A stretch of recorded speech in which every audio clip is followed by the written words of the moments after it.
Casa de Amparo has been around since 1978.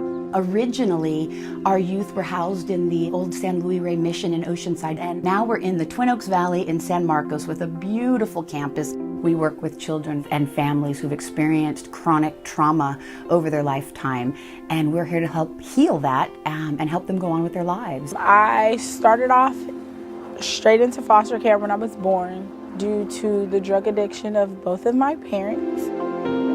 Casa de Amparo was such an easy fit for us as a family, number one, but for me specifically because of servicing the needs of children who have no voice, who are traumatized, who have been abused and neglected.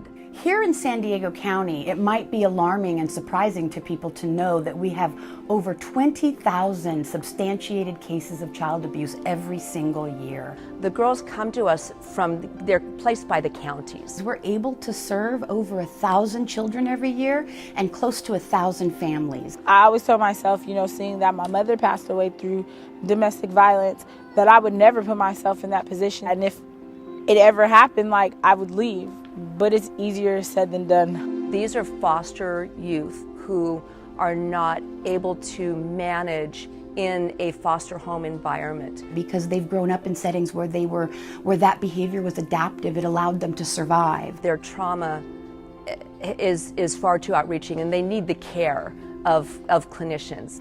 So now we have to work with them to create safety so that we can eliminate those behaviors and help them replace it with new behaviors. I had the biggest blessing, and I now have a almost 2-year-old son named Houston, and that is my pride and joy. I love him, I love him, I love him.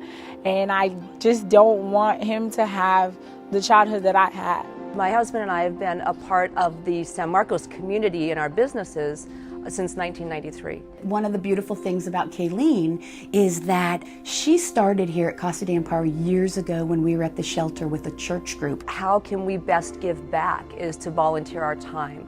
We've been so privileged to have their support because without donors like Bassett, we would not be able to provide the services we provide. We have not only a family value, but a company value that we care about people. In order to really change the cycle of abuse, we need that extra support, those extra funds. We've given our staff the opportunity to volunteer, being a part of Bassett Home Furnishings or going out on their own. So just the fact of take the time to give. We can't thank our local community enough, and partners like Bassett Furniture and the work that they're willing to do on behalf of children throughout this community.